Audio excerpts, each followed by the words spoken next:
Hello बच्चों, let's see this question and here this question say arrange the following in correct sequence how to manufacture steel. यानी कि question में आपसे बोला है कि जो स्टील होती है उसको कैसे मैन्युफैक्चर किया जाता है। तो स्टील मैन्युफैक्चर का एक बहुत लंबा प्रोसेस होता है।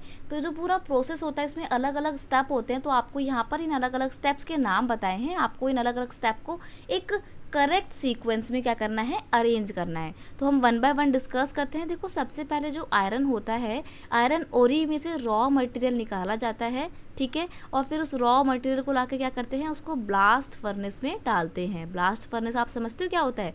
जो बड़ी बड़ी भट्टी होती है ना, उसमें डालते हैं। और कैसे डालते हैं, अंदर कोयला जल रहा होता है और बहुत ज़्यादा हाई टेम्परेचर पे उस आयरन ओरी में से निकले हुए रॉ मटेरियल को मेल्ट किया जाता है। और फिर इसमें फ्लक्स को मिला के क्या करते हैं, इसको साफ़ किया जाता है, इसको प्योर किया जाता है।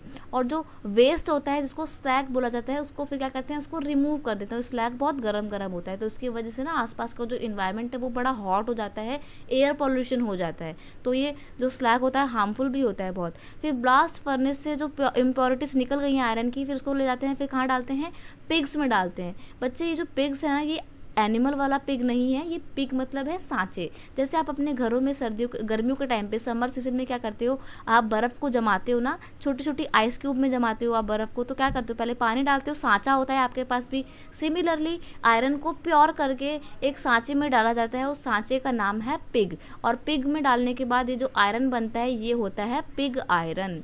एंड देन उसके बाद जो पिग आयरन होता है वो उससे क्या करते हैं, उससे हम करते हैं स्टील बनाई जाती है, ठीक है। तो स्टील बनाते हैं और स्टील मेकिंग का जो पूरा काम होता है वो पिग आयरन से ही होता है।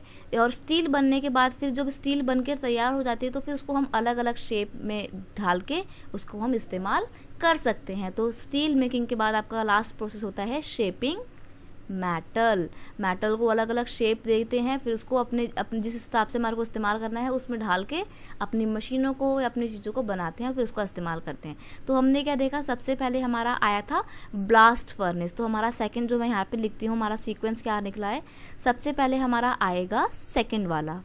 देन उसके बाद क्या आएगा, उसके बाद आया है हमारा पिग आयरन जो कि फर्स्ट नंबर पे है। तो फिर आपका फर्स्ट आ जाएगा। फिर उसके बाद स्टील मेकिंग का प्रोसेस कहाँ पर है, फोर्थ नंबर पे है, तो ये फोर्थ इधर आ जाएगा।